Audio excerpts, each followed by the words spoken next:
Kez gişer aşnan gişer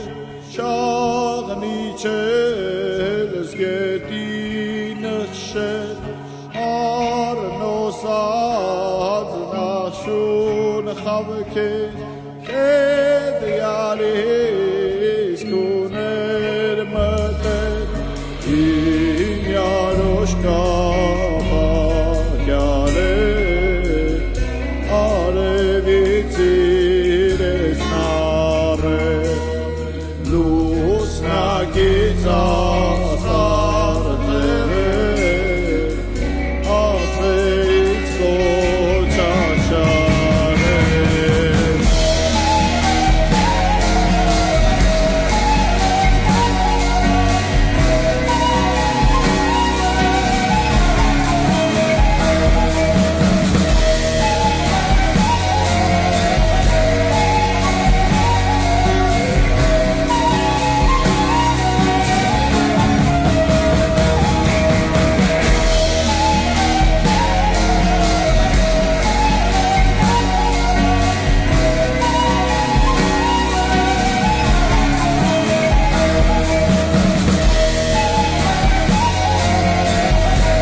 Ողջույն, հորիզոնի եթերում կրկին դիմանկար ծրագիրն է։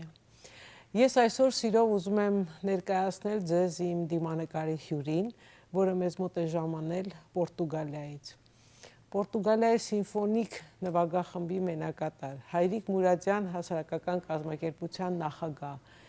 Դելալյան տրիոյի եռյակի հիմնադիր, ջութակահար, իմ շատ լավ ընկերուհի Նարինե Դելալյանն այսօր մեր տաղավարի հյուրը։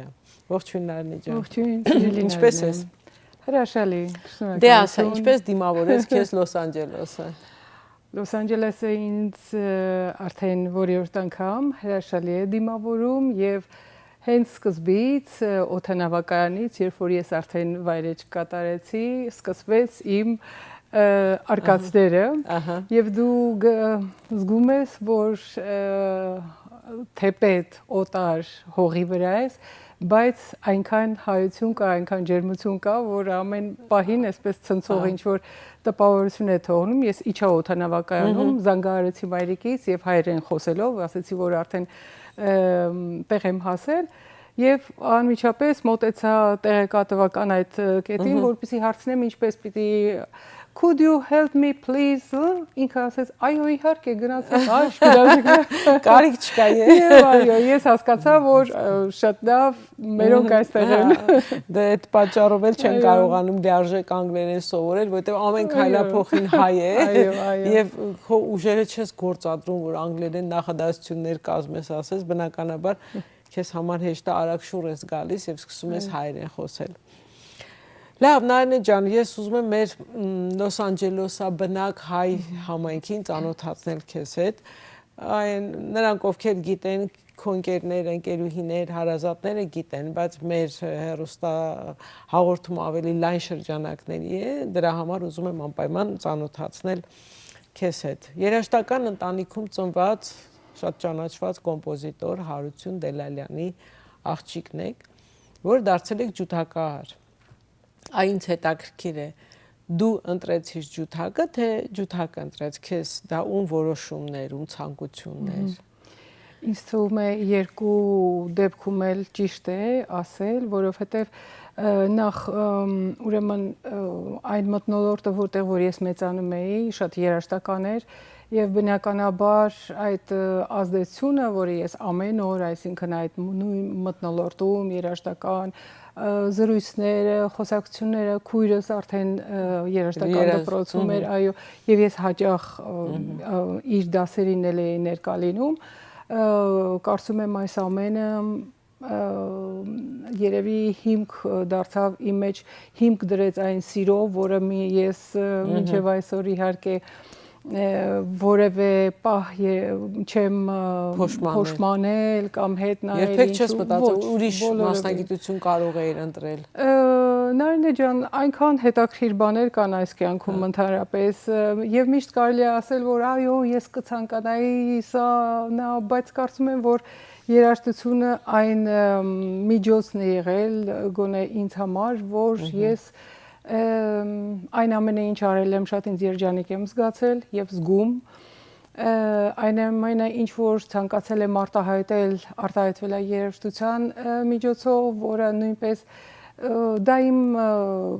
ապրելաձևն է, իմ լեզուն է եւ այո։ Երբևէ առաջին անգամ հանդիպեցիք դու եւ ջութակը։ Ինչ բախում տեղի ունեցավ։ Ուրեմն քույրս դաշնամուր էր սովորում եւ ես ինչպես ասացի միշտ իր դասերին ներկա էի լինում, բայց երբ որ ես լսում էի ջութակ, ես 100% համոզված էի, որ սա հենց այն գործիքն է, որը ես ցանկանում եմ։ Երբ որ լսում էի ջութակ, ես սկսում էի լաց լինել։ Այդ աստիճան իմ վրա ազդում էր իմ այդ էմոցիոնալ, ուրեմն իմ այդ կողմի վրա, հա, էմոցիոնալ զգացմունքային փոքր երեխա եւ ես ասացի, որ ես պարտադիր պիտի լինեմ։ Այսինքն որոշումը կայուն էր եւ դու ինքդ ես ընտրել ջութակ, դու ջութակահար լինելու մասնագիտություն, այսպես ասեմ, մասնագիտությունն էլ չի։ Հիշում եմ մեկ անգամ, ուրեմն 6 տարեկանից, երբ որ ես սկսեցի սովորել ջութակը, դասից դուրս եկանք, մայրիկս ասեց՝ «Դուր գործքդ ես բռնեմ»։ Ես այսպես գրկեցի գործքս, ասեցի՝ «Ոչ մեկի ես չեմ տա գործքը»։ Հետաքրքիր է, եթե իրեն ջութակին հարցնելու լինենք քո մասին, ինչ կպատմի քեզանից։ Այ չգիտեմ, գուցե որոշ դժգոհություններ կունենամ։ Կարծում ես։ Հա, ես կատարյալ չեմ որևէ հարցում եւ երբեք չեմ էլ ձգտել կատարյալ լինելու, որովհետեւ իդեպ եթե չեմ սխալվում, գրաբարով կատարյալ նշանակում է վերջացած, մահացած։ Եվ ես հա, երբ որ հասնում ես ամենավերևին, այսինքն էլ տեղ չկա, այո, միշտ պետք է աճելու տեղ լինի, բարձրանալու տեղ լինի։ Բայց կարծում եմ ինքը քեզ կսիրի։ Կասի որ սիրում եմ։ Կարծում եմ որ այո, մենք շատ սազում է քեզ այդ գործիքը, այնքան համահունչ եք ու ներդաշնակ եք իրար հետ։ Երևի սերը, այո, որը ես եմ տվել իրեն, ինքը իրենից եմ ստացել, մի խոսքով ես շատ երջանիկ եմ այդ իմաստով, որ այո, երաժշտությունն է եղել իմ աշխարհը։ Ավարտեցիր Երևանի կոնսերվատորիան եւ հայտնվեցիր Պորտուգալիայում։ Ինչպես պատահեց։ Շատ հետաքրքիր ձևով դա էլ կատարվեց, որ երբևէ իմ մտքով անգամ չէր անցնում, որ Պորտուգալիա կարող է մի օր ուրեմն մեկնենք, ապրել եւ այլն, որովհետեւ իմ բարեկամները հայրիկիս կողմից բոլորը, եթե ոչ բոլորը, շատ-շատերը այդ տարիներին ուրեմն հենց Միացյալ Նահանգներ էին տեղափոխվել ապրելու Եվ հայրս Հարություն Դելալյանը ասում էր, որ ես երբևէ չեմ կարողանա այլտեղ ապրեմ, որովհետև եթե ես Հայաստանից դուրս ապրեմ, այլևս չեմ կարողանա ստեղծագործել։ Եվ այնպես ստացվեց, որ երբ որ ես ավարտեցի կոնսերվատորիան իմ ապագա ամուսնու դասարանում, եւ Լևոն Մուրադյանը, ով Հայրիկ Մուրադյանի ուրեմն թոռն է, այդ ժամանակ Պորտուգալիայից եկան Պորտուգալիայի Գուլբենկյան ֆոնդը ունի նվագախումբ, սիմֆոնիկ նվագախումբ, որը այդ տարի իրենք որոշել էին նաև գուցե Գուլբենկյան անունի արդյունքում ունենալ նաև հայ երաժիշտներ։ Ուրեմն եկան Հայաստան, այնտեղ լսումներ արեցին եւ Լևոնը միջազգային մրցույթների դափնեկիր, բարձրակարգ երաժիշտ, երբ որ Լևոնը խնդրեցին, որ Լևոնը նույնպես նվագի, որպեսզի մենք լավ, այսպես բան ցուցաբերենք, լավ դեմքով Երևանք պորտուգալացիներին, ընդ որում Լևոնը այդ ժամանակ արդեն Պորտուգալիայում, քանի որ գոսկոնցերտի սոլիստ էր Լևոնը, արդեն ուներ նշանակված համերգ։ Եվ շատ զարմացավ Լևոնը, երբ որ իրեն զանգահարեցին, որ արի նվագի եւ այլն, ասում է, բայց ինչի համար։ Մի խոսքով ամեն դեպքում գնաց նվագեց եւ անմիջապես իրեն ուրեմն առաջարկեցին այդ աշխատանքային պայմանագիրը։ Մենք դեռ ամուսնացած չէինք եւ Լևոնը պիտի արդեն գնար Պորտուգալիա, ինձ ասեց այնքան կուզեի, որ դու էլ ինձ հետ գայիր։ Եվ այնտեղ ասում առաջարկությունը այդպես է եղել։ Այո։ Այսինքն ինչպես ես գամ, երբ որ այսինքն ինձ որևէ մեկը թույլ չի տա, չէ՞, նախ եւ առաջ այդ թղթային նաեւ բանությունները։ Մի խոսքով, եւ քանի որ մենք իհարկե արդեն գիտենք, որ պիտի մեր ապագան միասին լինի, մենք ցանկանում ենք Այդ ընթացքում մենք արդեն այդ թղթաբանական հարցերը ուրեմն արագ արեցինք, որպեսզի ես նույնպես կարողանամ Լևոնի հետ մեկնել։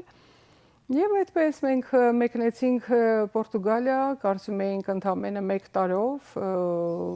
պարզապես հետաքրքիր էր ինչու՞ չէ, ինչ որ հետաքրքիր մի էկզոտիկ երկիր Պորտուգալիա կարելի է գնալ, մի քիչ տեսնել եւ այլն։ Մենք երիտասարդ, շատ հետաքրքիր էր ամեն բան եւ եկանք Պորտուգալիա, Լևոնը սկսեց արդեն աշխատել իր մասնագիտությամբ, ես նույնպես երբեմն նվագում էի որպես ինչ են ասում հրավիրված երաժիշտ Գուլբենկյանում, մինչև որ մի օր այնտեղ որտեղ որ մինչև օրս աշխատում եմ այս նվագախումբը, որը Պորտուգալիայի ազգային սիմֆոնիկ նվագախումբն է, մրցույթներ ուրեմն հայտարարվեց, ես նվագեցի անցա աշխատանքի, հետո որոշ ժամանակ հետո մեր որդին ծնվեց հարությունը, հետո այսպես տեսնում ես, որ արդեն արմատներ ես, այո, սկսել ես, այո, այդպես եւ այդպես կյանքը իրեն է թելադրում եւ արդեն 35 տարի մենք Պորտուգալիայում ենք, այո։ Հետաքրքիր է, էլի, հայ ճակատագիր չէ, ով որտեղ։ Չնայած այդ մենք ենք միշտ մեր տարբեր տեղեր ապրելու առիթը ասում, որ հայի ճակատագիր է, բայց ամբողջ աշխարհում այդպես է, չէ, ամբողջ աշխարհի մարդիկ, ով որտեղ ինչպես հարմար է, ապրում են եւ դրա մասին նույնիսկ չեն էլ մտածում։ Բայց մենք շատ կպած ենք մեր արմատներին եւ դա մեզ համար ինչ որ Դարինե ջան, օրինակի համար ասեմ, որ այդ մեր նվագախմբում այդ ժամանակ հիմա արդեն գնալով քչանում է եւ պորտուգալացիներն են ավելի շատ, բայց այդ ժամանակ մեր նվագախմբում կար 16 ազգ։ Այսինքն բազմաց նվագախմբներ, որտեղ որ աշխատանք են իրենց մասնագիտությամբ գտնում եւ նույնը հիմա հատկապես երաժիշտների համար, որ շատ դժվար է Շատ դժվար ժամանակներ են, թեպետ միշտ էլ երևի այդպես է եղել մասնագիտությամբ աշխատելը երաժիշտների համար շատ սահմանափակ է եւ դու պիտի ունենաս այնքան որակներ եւ այնքան ճիշտ ուրեմն հատկություններ, որ կարողանաս ընդունվել այդ նվագախումբը, մաս կազմել եւ այլն եւ այլն։ Այո, Անշուշտ Հայաստանը ինձ համար իմ համար առաջին տունն է, թեկուզ այսքան երկար տարի դրսում ապրելու, բայց դու անընդհատ այնտեղ ես։ Այո, ես միշտ եւ կարծես մեր հանդիպման վայրը Հայաստանն է, այո, այստեղ ես եկել։ Մենք շատ հաճախ նաեւ այնտեղ ենք հանդիպում, Փառք Աստծո։ Եվ դա էլ երևի ցույցի չէ, որ երբևէ չենք կտրում մեր այսինքն դա ոչ էլ անհրաժեշտ է եւ ես ինքս կարիքը ունեմ միշտ Հայաստան վերադառնալու եւ վերադառնալուց հետո էլ անպայման ինչ որ մի գործով վերադառնալու։ Այ դրա մասին էի ուզում խոսել, որ դու նաեւ Հայրիկ Մուրադյան հասարակական կազմակերպության նախագահն ես։ Մարդ, որը ոչ թե իր աղջիկն է, իր թոռն է, այլ իր հարսն է, չէ՞։ Այո։ Եվ այդ ամբողջ բեռը, հաճելի բեռը վերցրել ես քո ուսերի եւ ոչ միայն Հայաստանում էս այդ գործունեությունը ծավալում, այլ նաև ամբողջ աշխարհում եւ գիտեմ որ փորձում ես ազգային երգը, ազգագրական երգն ու երաժշտությունը տարածել բոլոր այն երկրներում, որտեղ հայ կա ընդհանրապես։ Այ այդ առաքելությամբ էլ նաև այստեղ ես մի քիչ էլ խոսենք այդ դրա մասին։ Ես շատ մեծ սիրով պիտի ասեմ, որ այս տարի, երբ Հայրիկ Մուրադյանի 120-ամյակն ենք նշում, դա տեղի ունեցավ ոչ միայն Հայաստանում, այլ սկսվեց Եվրոպայից,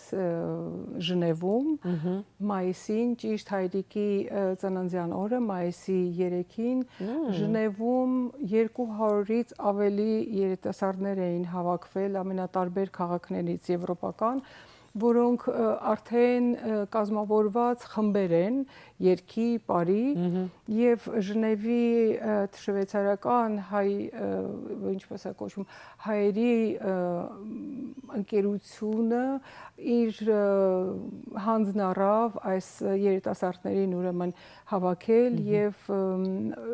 փառահեղ մի տոնակատարություն տեղի ունեցավ Ժնևում եւ ինչպես ասում եմ ամենատարբեր եվրոպական քաղաքներում, այսինքն ամբողջ Եվրոպան ներկա է, հա, երիտասարդները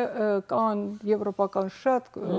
երկրներում, որոնք շարունակում են երգել, պարել եւ աներևակայելի էր Նարինե ջան տեսնել այս երիտասարդների այդ ոգևորությունը, իրենց սերը ազգագրական մշակույթի նկատմամբ ընդհանրապես իրենք հրաշալի կրողներ են եւ այն փաստը որ իրենք Հայաստանում չեն ապրում դրսում են բայց շարունակում են հավաքվել շաբաթը 2 անգամ, 1 անգամ հավաքվել նորից իրար հետ փորձեր անել այդ մթնոլորտում ապրել ուղղակի փառահեղեր կային երիտասարդներ որոնք ծնվել են հենց Եվրոպայում կային երիտասարդներ, որոնք հայերեն չեն խոսում, բայց իրենք այնքան ընդգրկված են այդ ամենի մեջ եւ ինչպես իմ աղջիկն է ասում է մամա արյան կանչն է, գեները տեղ խոսում եւ իսկապես դա այո, այդպես է։ Ուրեմն սկսվեց դա Եվրոպայից, այնուհետև փառահեղ անցկացրեցինք 120-ամյակը Հայրիկի Հայաստանում որտեղ բազմաթիվ միջոցառումներ, համերգներ, կոնֆերանս եղավ Հայրիկին նվիրված Գութան փառատոնը ամբողջովին նվիրվեց Հայրիկին եւ այդ բոլոր կարծեմ 20 թե 21 ուրեմն խմբեր էին ազգագրական մասնակիցները բոլորը երբ որ այսպես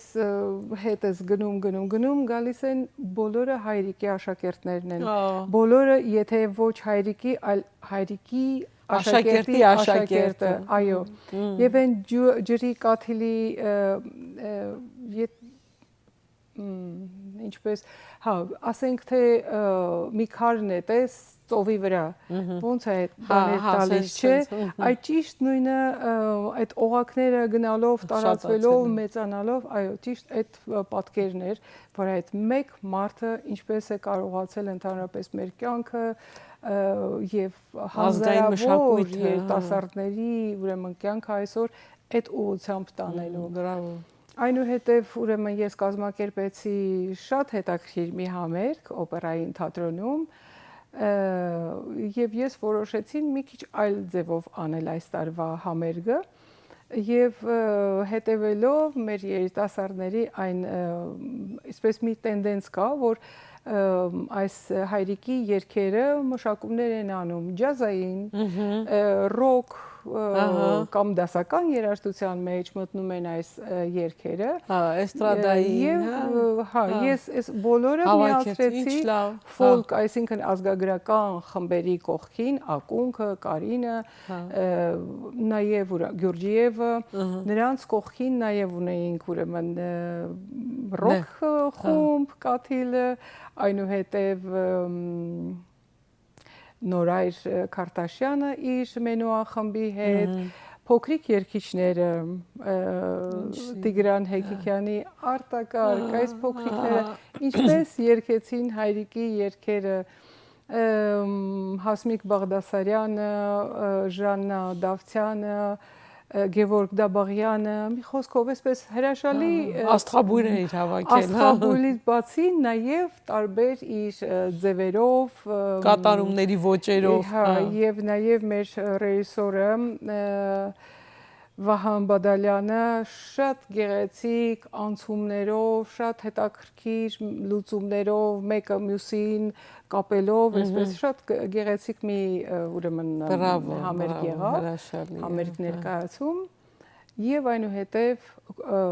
ակադեմիայի հետ կոնֆերանս արեցինք, որը նույնպես շատ կարեւոր էր 11 ազգագրական մասնագետների հետ եւ այնուհետեւ այստեղ Լոս Անջելեսում որը նույնպես արտակարգ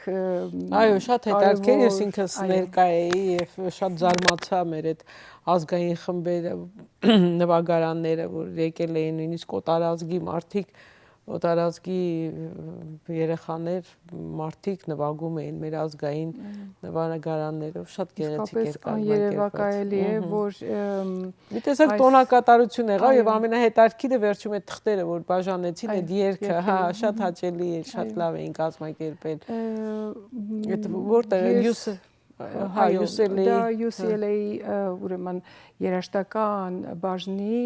մեջ գտնվող հայկական երաժշտության ծրագիր այդ նրանց կողմից էր այս ամենը կազմակերպված եւ իսկապես ես ուզում եմ իմ խորին շնորհակալությունը հայտնել մեր բոլոր մասնագետներին ովքեր պահում են, չէ, այդ ազգագրական։ Ովքեր պահում են, այո, ովքեր պահում են եւ ովքեր ամեն բան անում են եւ ընդ որում ամենակարևորը, որ իրենք ոչ միայն հայ երիտասարդներն են, այլ արտակարգ է, որ նաեւ օտարազգի երիտասարդներն են։ Այո։ Եվ ես իմ խորին շնորհակալություն եմ ուզում հայտնել Մելիսա Բիլալին, ով ղեկավարում է այդ ծրագիրը, Մովսես Պողոսյանին, Հասմիկ Հարությունյանին, ով հայրիկի աշակերտն է եղել, այո, եւ գերքեցին աղջիկների հետ միասին։ Այո, եւ արտակարգ է, այսինքն եւ շատ հուզական է, որ սիրտը փառավորվում է, չէ՞, փառավորվում է, այո, որ այս ամենը այնքան տարածվել է, այնքան մեծացել է իր տարածությունները, որը նայ օվկիանոսից այս կողմ։ Իհարկե, այդ ամենի մեծ դերակատարումը դու ունես այդ գործի մեջ, որովհետեւ նաև քո ջանքերով են, որ այս տարածումը գտնում է, այնպես որ եթե Հայրիկ Մուրադյանը ողջ լիներ, անպայման ճակատդ կպատժեր այն էջ։ Հա, հայրիկը ինձ շատ էր սիրում իրականում եւ միշտ ասում էր Նարոն, իմ Նարոն։ Հա։ Եվ մի անգամ էլ հիշում եմ, երբ որ ինքը 1 տարի ապրեց մեզ հետ Պորտուգալիայում,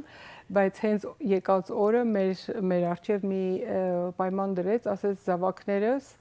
ես պիտի խնդրեմ ձեզ, որ 1 տարի շատ լավ դուք այդքան ուզում եք, որ ես այստեղ լինեմ, ձեզ հետ լինեմ, բայց 1 տարին անցնելուց հետո պիտի ինձ չմերժեք, ես պիտի վերադառնամ Հայաստան։ Եվ այդպես էլ եղավ, որ ինքը 1 տարին հենց որ ավարտվեց, մեզ կանչեց նորից, ասեց զավակներս հիշում եք մեր պայմանը։ Հեքիաթների նման, չէ՞, մեր պայմանը։ Պիտի վերադառնամ եւ իհարկե շատ հնարավոր չէր իրեն կտրել եւ մեղք էր այսինքն կտրել իր հողից, իր ջրից, իր հայրենիքից, որտեղ իր կյանքը այնտեղ պետք է լիներ իր ամբողջ ժողովրդի մեջ, ինքը ժողովրդից էր դուրս եկել եւ ինքը իր տեղը ժողովրդի մեջ էր գտնում եւ իհարկե մենք ինքը վերադարձավ եւ ուրեմն մի անգամ հաճախ գալիս էր իմ համերգներին եւ մի անգամ նվագախմբի համերգի ժամանակ ուրեմն ես հենց արջևն եմ նստած հայրիկն էլ մի քանի մետր հեռու արդեն դահլիճում վերևում շատ սիրուն մի տեղ նստած է համերգը ավարտվելուց հետո ինձ ասեց Նարո գիտես ես լսում էի քո ջութակի ձայնը ասում նվագախմբի մեջ նվագախմբի ձայն, այսինքն ինքը հենց այսպես էր սիրում, իր Լևոնը, իր Նարոն, իր հարությունը, այդպես։ Դե իրենն է եղել, էլի, փաստորեն այդ մարդը կյանքում ուրիշ ոչ մեկ չուներ բացի ձեզանից, չէ։ Դե հարազատ, շատ հարազատ, էլի, քրոջ ընտանիքը, որը միշտ նույնպես ինքը իրենք շատ երբ որ մենք Հայաստանում չէինք, իրենք միշտ իրար հետ էին եւ ի վերջո այն բազմաթիվ մարդիկ, ովքեր հայրիկի զավակների պես միշտ իր կողքին, երբեք, հա։ Ինքը ընդհանրապես շատ սիրված, դե հա, եւ ի դեպ Նարինե ջան, այս արդեն 10 քանի տարի է ես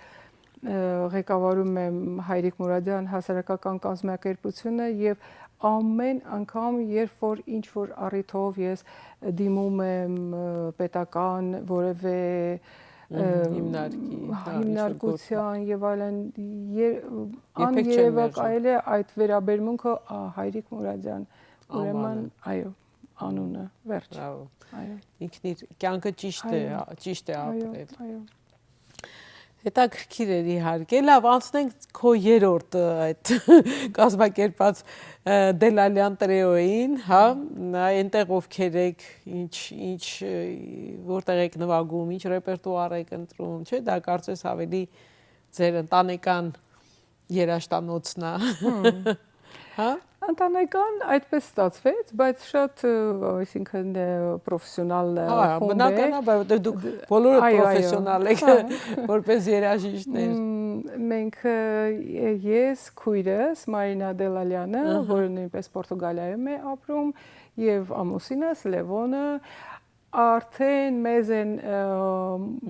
միանում նաև մեր զավակները, այո, Հարությունը, մեր որդին եւ աղջիկս։ Իդեպ Լևոնը եւ Աննան այս օպերային թատրոնում իմ կազմակերպած այդ համերգի ժամանակ իրենք միասին նվագեցին եւ դա էլ կարծում եմ շատ էսպես եւ սիմվոլիկ եւ շատ հուզիչ մի բան էր, որ հայրիկից անցավ Մարոյին, Մարոյից անցավ Լևոնին, Լևոնից անցավ աղջկան եւ ռեժիսորն էլ հենց ճիշտ այդպես էր այդ գիծը տարել էր։ Հա, այնքան շատ գեղեցիկ էր ուրեմն այդ պատկերը, որը կարծես նաեւ հասկանալի էր, որ այս սերունդից սերունդ անցնելու այդ հա խորհրդանիշներ իրենց այդ կատարումը հա Դելալյան երեակի մասին երբ որ մենք արդեն հասկացանք որ բոլորս նաև քույրս եկավ դասավանդում է այո մենք այդ ժամանակվանից ուրեմն որոշեցինք որ պիտի մենք միասին նվագենք եւ մեծ սիրով եւ դա նույնպես մեզ համար շատ կարևոր մի միջոց է երբ մենք այդ որևէ առիթ նաև օգտագործում ենք հիմնական ռեպերտուարի կողքին նաև հայկական մի կոմպոզիտորի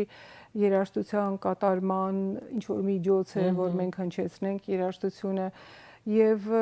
կարծում եմ որ սա նույնպես իր կարևոր դերը ունի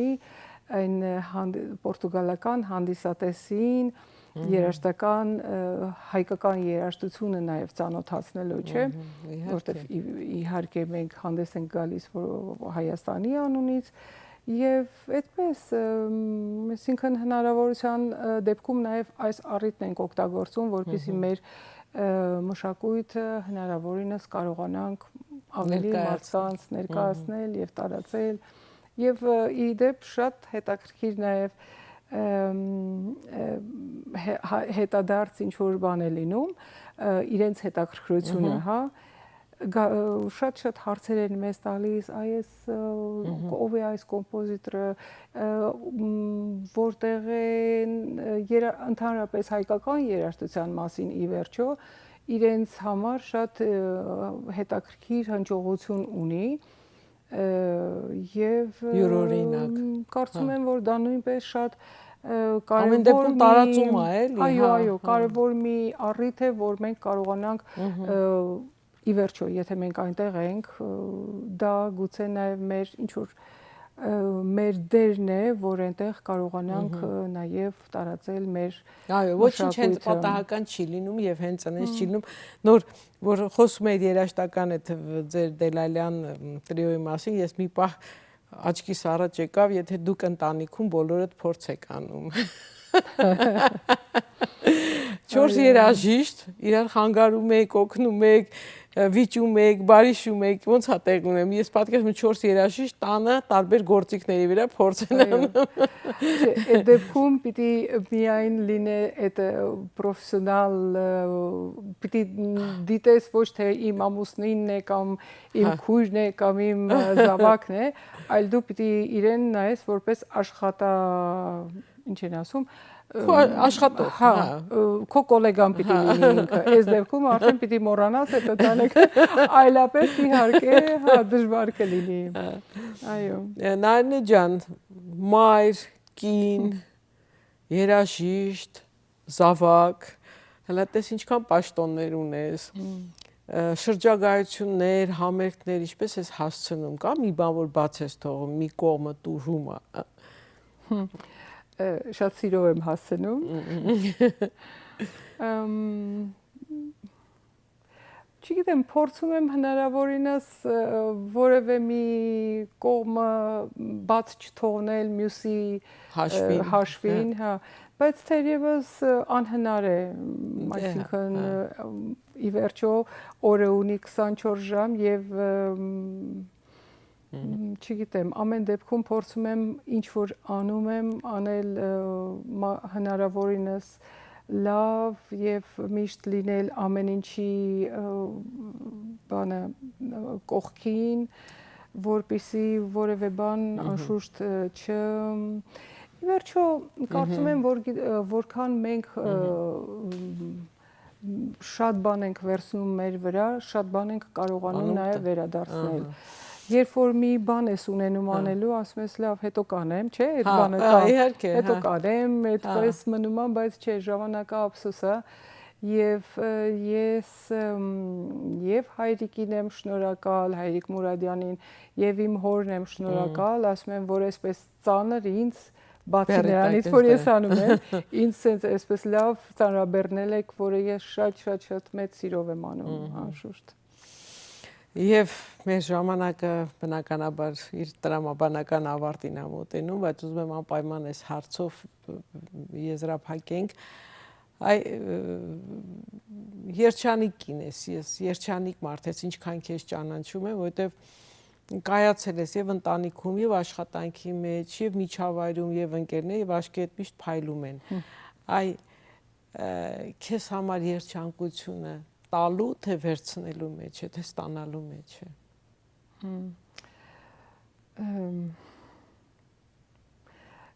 Ես սիրում եմ կյանքը